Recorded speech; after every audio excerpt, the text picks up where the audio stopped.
नमस्कार, स्वागत है आपका जनता टीवी में। मैं हूं आपके साथ सचिन चौहान।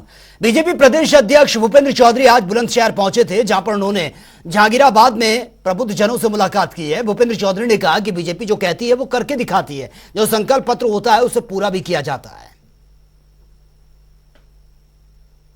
देश के यशस्वी प्रधानमंत्री जी के सेवा, सुशासन और गरीब कल्याण के 9 वर्ष पूरा होने के उपलक्ष्य में भारतीय जनता पार्टी ने 30 मई से 30 जून तक अभियान तय किया है।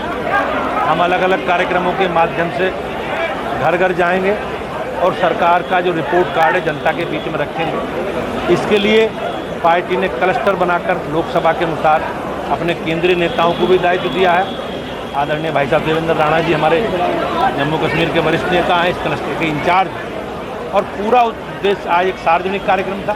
लोकसभा बार हमें बड़ी बड़ी रैली करनी है एक एक जगह, तो आज बुलंदशहर कर। और हम लोगों का एजेंडा है कि अपनी सरकार के काम, अपना पूरा रिपोर्ट कार्ड जनता के बीच में रखें। और गर्मी से लोग परेशान हैं। प्रयागराज में पारा 44 के पार तक पहुंच गया। रोड पर सन्नाटा पसरा हुआ था और गर्मी में बिजली की कटौती से लोग और भी ज्यादा परेशान थे।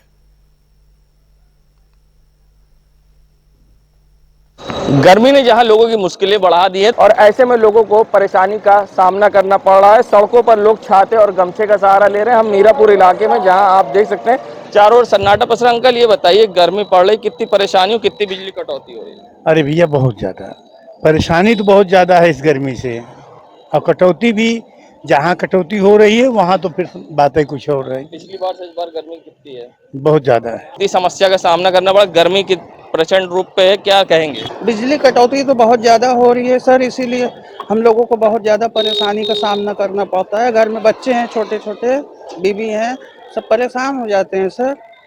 अब इसके लिए तो प्रशासन शासन सब करें व्यवस्था दुरुस्त।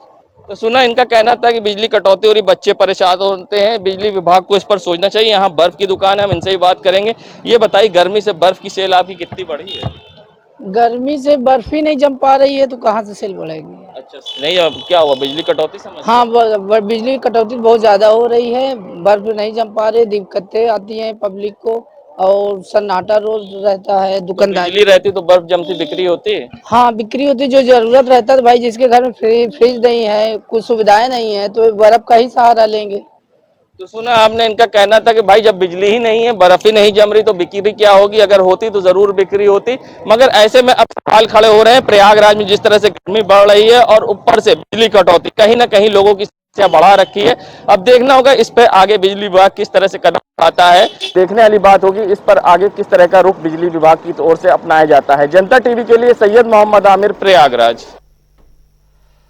और वही चर्चित प्रयागराज उमेश पाल हत्याकांड में दूसरी चार्जशीट दाखिल की गई है। इस मामले में प्रयागराज पुलिस ने 8 आरोपियों के खिलाफ दूसरी चार्जशीट दाखिल की है। इस चार्जशीट में पुलिस अतीक अहमद के नौकर राकेश उर्फ लाला, ड्राइवर कैश अहमद के साथी मोहम्मद अरशद कटरा और नियाज अहमद, इकबाल अहमद और नौकर शाहरुख का नाम इसमें शामिल है।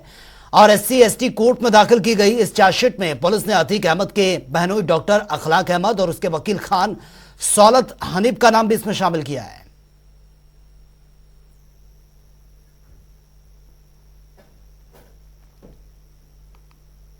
और वहीं सपा के महासचिव रामगोपाल यादव का बड़ा बयान सामने आया है।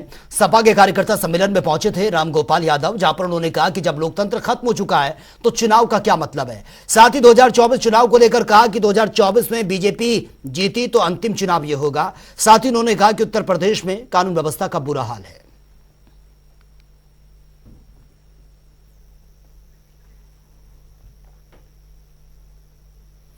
आदि पुरुष मूवी रिलीज होने के साथ ही विवादों में यह घिर गई है। आदि पुरुष को लेकर देश में जमकर बवाल मचा हुआ है। बाबूगंज सगर के पेटाधीश्वर मौनी महाराज से हमारे संवाददाता विनोद कुमार दुबे ने मौनी महाराज से खास बातचीत भी की है, वो सुन लेते हैं।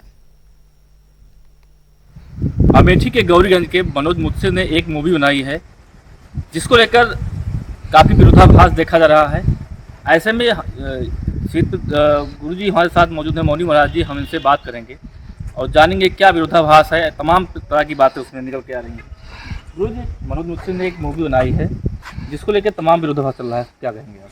आदि पुरुष परमात्मा के अपमान का एक सोची समझी साजिश के तहत इस व्यक्ति ने एक ऐसा अपमानजनक लेख लिखा है जिस पर एक मूवी तैयार की गई है, जो पूरे विश्व को दिखाने के लिए कि भारतीय संस्कृति में किस तरीके से देवी देवताओं का अपमान हम कर सकते हैं आपके कहने पर, कि ये व्यक्ति अपने निजी स्वार्थ के लिए और हिंदू धर्म विरोधी लोगों के संपर्क में आकर के पड़ोसी देशों के सहयोग से, फंडिंग से इन्होंने ऐसी एक मूवी बनाई है जिसमें राम का, कृष्ण का, हनुमान का, रावण का, अन्य संस्कृतियों का इन्होंने पूरी मर्यादाओं को ताज पर रख करके उनके बेस को, उनके आभूषण को, उनके संस्कार को, उनके चरित्र को, उनके भाषा को इस तरीके से तोड़ा है कि हृदय की वेदनाएं अब सही जा नहीं सकती, भारतीय संस्कृति का अपमान सुना जा नहीं सकता। क्या करें, विवश है हम संत महात्मा सुनने के लिए, क्योंकि ये देश का कानून हो गया है कि कोई व्यक्ति गाली दे उसे जेल भेजा जा नहीं सकता है। नहीं, अगर हम लोगों के हाथ में कानून होता तो मैं पूछता इनसे कि आप देश को गाली कैसे दे रहे हो, लेकिन संविधान में ऐसे निचले कानून की दुर्व्यवस्था है जिसके नाते राम को, कृष्ण को, शिव को, हनुमान को, दुर्गा को, काली को, गंगा को, आदि देवताओं का अपमान आए दिन किया जाता है। ये लोग जानते हैं संविधान में ज्यादा से ज्यादा संत महात्मा लोग बोलेंगे, मुकदमा होगा, हमारी शोहरत बढ़ेगी, विदेशी देशों में, पड़ोसी देशों में मुझे सम्मान मिलेगा, मैं पैसा कमाऊंगा। पैसा कमाने के लिए इन्होंने हिंदुस्तान में आक्रोश पैदा करने के लिए, दंगा फैलाने के लिए ये मूवी बनाई है। इस पर प्रतिबंध लगना चाहिए, सरकार को कार्रवाई करनी चाहिए। महाराज जी, एक उसमें रोल आया है जो हनुमान जी बोलते हैं, तेल भी तेरे बाप का, लंका भी तेरी बाप की, जलेगा भी तेरे बाप का, उसमें क्या प्रतिक्रिया? देखिए, ऐसा है कि उनको शास्त्र का ज्ञान है, ना धर्म का ज्ञान है, ना भाषा का ज्ञान है, ना संस्कृति का ज्ञान है। वह केवल एक चाटुकार की भाषा में बोल रहे हैं। उन्होंने ऐसा डायलॉग बोल करके भगवान को कार्टून के रूप में पेश किया है। जो आस्था है, विश्वास है, श्रद्धा है, संस्कृति है, मर्यादा है, त्याग है, तप है, निष्ठा है, उसका उन्होंने वहां हनन कर दिया है। ऐसी भाषा का प्रयोग करते समय उन्हें शर्म नहीं आई है। मैं उन्हें चैलेंज करता हूं, जहां कहीं भी हो, अमेठी में पैदा है, गौरीगंज में पैदा है, मैं यही मेरा मठ है। शास्त्रार्थ के लिए वेद में, पुराण में, शास्त्र में, मीमांसा में, न्याय में, उपनिषद में, तुलसीदास जी के ग्रंथों में, जहां कहीं भी ये बेस और ये भाषा का प्रयोग हुआ हो, अगर दिखा दे तो मैं कासम्मर छोड़ दूंगा, अन्यथा उन्हें सरकार को जेल भेज करके पूरे फिल्म पर प्रतिबंध लगा करके देश में दंगा फैलाने वाली फिल्म को बंद करना चाहिए। आप थे पीठाधीश मुनि महाराज, जो कि साफ देख रहे हैं किस तरह से बातें हैं। विनोद कुमार दुबे, जनता टीवी, अमेठी। और भी पूरे देश में आदि पुरुष मूवी को लेकर बवाल मचा हुआ है। साधु संत मूवी को लेकर नाराजगी व्यक्त कर रहे हैं। साधु संतों का कहना है कि इस मूवी के माध्यम से सनातन धर्म का मजाक उड़ाया गया है। आदि पुरुष मूवी को लेकर मचे बवाल, मूवी को लेकर साधु संत काफी नाराज हैं। सनातन धर्म का मजाक ये बनाया गया है। साधु संतों की तरफ से लगातार इसके खिलाफ प्रतिक्रियाएं भी सामने आ रही हैं। आदि पुरुष फिल्म को लेकर संत समाज में आक्रोश है और चारों तरफ इस फिल्म की निंदा हो रही है। कुछ लोग मजाक उड़ा रहे हैं, कुछ लोग सनातन धर्म के लिए इसको विरोध बता रहे हैं। जिन्होंने इस पटकथा को लिखा है, मैं उनके बहुत से वीडियो देखी हूँ। मनोज भैया एक अच्छे लेखक हैं, इसमें कोई संदेह नहीं है। अगर कुछ डायलॉग उस तरह के खराब हुए हैं तो हमें उनको स्वीकार करना चाहिए। कम से कम हमारे भगवान राम पर कोई फिल्म आई है, उसको सहज स्वीकार हमें करना चाहिए। आदि पुरुष जिस प्रकार से आदि पुरुष के माध्यम से हिंदू सनातन धर्म के खिलाफ एक एजेंडा तय किया गया है और हिंदू सनातन के पौराणिक चरित्र को बदनाम करने का प्रयास किया गया है आदि पुरुष फिल्म के माध्यम से, जिस प्रकार से उसमें संवादहीनता दिखाया है, इससे स्पष्ट हो जाता है कि कहीं न कहीं हमारे पुराने चरित्र जिसपे हिंदुओं की आस्था है, भगवान श्री राम, हनुमान जी, तो कहीं न कहीं पौराणिक चरित्र के साथ जो मजाक किया गया है बहुत ही निंदनीय है। आदि पुरुष के डायलॉग लेखन जिस प्रकार से हुए वो संतों को पच नहीं रहा है। मनोज वास्तव में मुंतसिर ही था जिसने शुक्ला बनने की कोशिश की और सनातन धर्म में तथ्यों के साथ छेड़छाड़ और महापुरुषों का सरलीकरण करना, परमात्मा का सरलीकरण करना, ये अक्षम्य अपराध है। और वहीं बीजेपी सांसद ब्रजभूषण शरण सिंह के कार्यक्रम में बवाल देखने को मिला है। दरअसल सेल्फी लेने को लेकर दो प्रधान समर्थकों में जमकर मारपीट हो गई। दोनों तरफ के समर्थकों ने पथराव करना शुरू कर दिया। वहीं बीजेपी सांसद ब्रजभूषण शरण के काफिले पर समर्थकों ने जमकर पथराव किया। बवाल के दौरान कार्यक्रम में सकुशल वो बच गए हैं।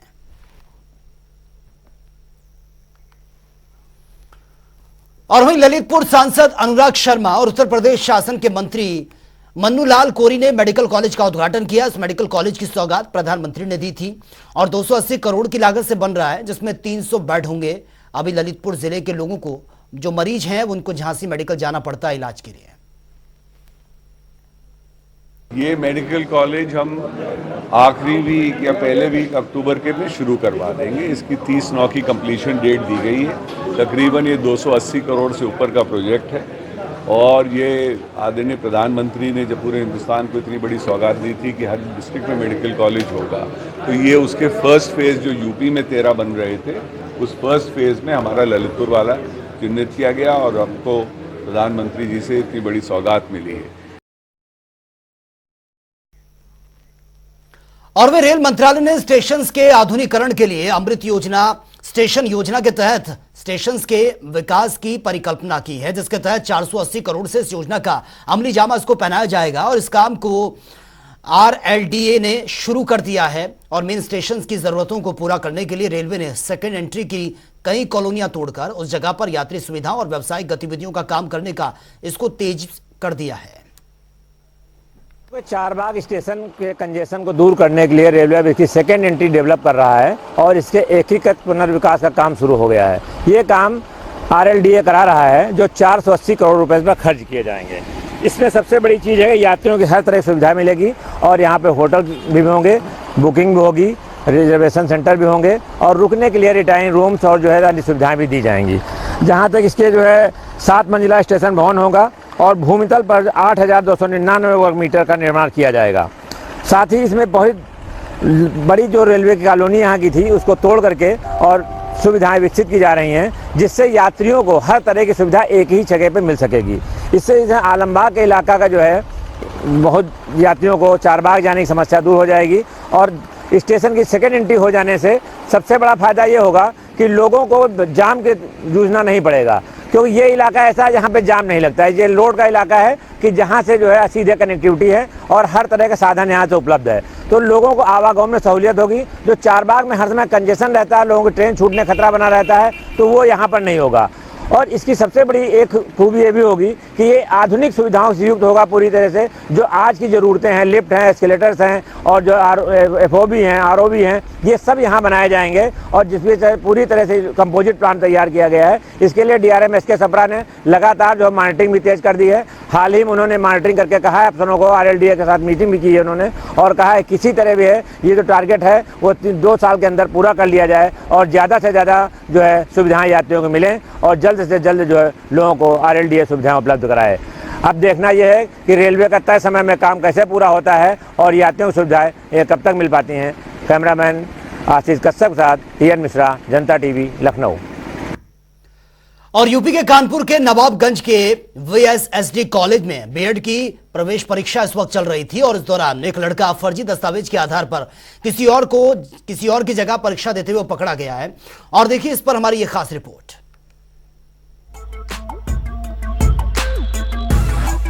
किसी और की जगह बैठकर परीक्षा देना एक लड़के को महंगा पड़ गया।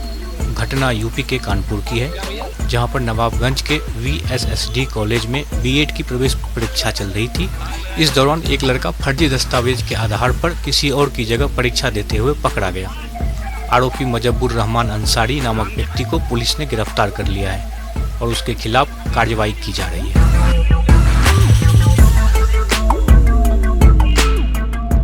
कल थाना क्षेत्र नवाबगंज में VSSD कॉलेज में बीएड की प्रवेश परीक्षा हो रही थी। वहाँ पे एक घटना संज्ञान में आया है जिसमें एक व्यक्ति द्वारा फर्जी दस्तावेज के माध्यम से किसी अन्य व्यक्ति की जगह पे सॉल्वर के रूप में परीक्षा दे रहा था।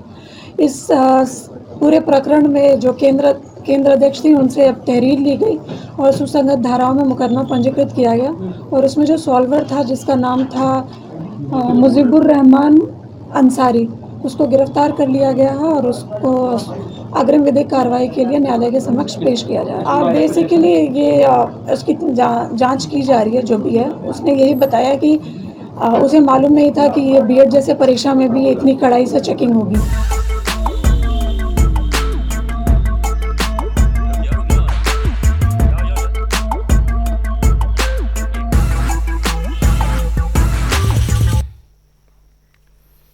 और उत्तर प्रदेश के जिला आगरा में लव जिहाद का मामला सामने आया जब लड़का और लड़की शादी करने जा रहे थे। विश्व हिंदू परिषद के स्थानीय नेता ने इन्हें रोक दिया। मामला पुलिस के संज्ञान में आया तो पुलिस ने इनके परिवार वालों को इसकी जानकारी दी और आगे की जांच पड़ताल में अब जुट गई है। ये रिपोर्ट आप देखिए। उत्तर प्रदेश के जिला आगरा में लव जिहाद का मामला सामने आया है जब लड़का और लड़की दोनों शादी करने जा रहे थे तो विश्व हिंदू परिषद के स्थानीय नेताओं ने इन्हें जबरन रोक दिया था। हमें सूचना मिली ट्रांसफर में पीला खार में कि कोई मुसलमान लड़का एक हिंदू बेटी को भगा के लाया है, तो उस सूचना पे हम पहुंचे, पे नुनियाई गए। अब हमें लड़का अपना नाम करुआ बता रहा है, दूसरा शमशाद बता रहा है और लड़की की आयु मेरे हिसाब से 15-16 साल की है। नाबालिग है। वो अपना नाम रचना बता रही है और सपना बता रही है। मौके पे हम लोग पहुंचे और नुनियाई जो चौकी है उसकी पुलिस की मदद से हम इसे अहमदौला थाने लेके आए। जैसे ही ये मामला पुलिस के संज्ञान में आया तो पुलिस ने उनके परिवार वालों को इसकी जानकारी दी और आगे की जांच पड़ताल में जुट गई। थाना अहमदौला में पुलिस को सूचना मिली कि एक बाल निकाह होने जा रहा है। उसी समय पुलिस मौके पर पहुंची और पुलिस को ये ज्ञात हुआ कि एक लड़का जो कि मुस्लिम कम्युनिटी का है और एक लड़की जो कि हिंदू कम्युनिटी की है, उन लोगों को पुलिस थाने पर ले आई। उनसे पूछताछ की जा रही है और जो लड़की है उसके परिवार वाले नोएडा के रहने वाले हैं, उनको सूचना दी गई है, उनको बुलाया जा रहा है और इसके उम्र को तस्दीक किया जा रहा है। उस मुताबिक उसके बाद ही कोई विधिक कार्रवाई की जाएगी।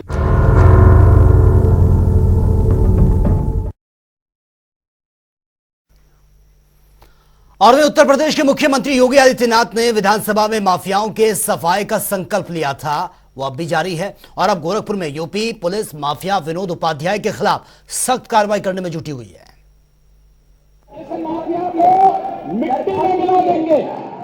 उत्तर प्रदेश के मुख्यमंत्री योगी आदित्यनाथ ने विधानसभा में माफियाओं की सफाई का जो संकल्प लिया था वो अभी भी जारी है। अब गोरखपुर में UP police mafia Vinod Upadhyay के खिलाफ सख्त कार्यवाही करने में जुटी है। पुलिस की गिरफ्त से फरार चल रहे गोरखपुर के कुख्यात माफिया विनोद उपाध्याय के द्वारा किए गए अवैध कब्जे को ढहाया जा रहा है। डीजीए ने करीब 7,000 वर्ग फीट की बेशकीमती जमीन मुक्त करा ली है। बता दें कि विनोद उपाध्याय के ऊपर 50,000 रुपए का इनाम भी है। जो कि शासन द्वारा चिन्हित माफिया है। इस पर 32 मुकदमे हैं, जिसमें से 4 हत्या और 4 गैंगस्टर के और बाकी रंगदारी के एवं हत्या के प्रयास के मुकदमे हैं। इस पर अभी वर्तमान में 50,000 रुपये का इनाम भी है और ये माफिया पिछले कई दिनों से फरार है। इसने यहाँ पे ये करीबन 530 स्क्वायर मीटर ज़मीन है, सरकारी भूमि, इस पर कब्जा किया था। इसके बगल में करीबन 25 डिसमिल किसी एक व्यक्ति की भूमि थी, उस पर भी अपना कब्जा करने का प्रयास किया था।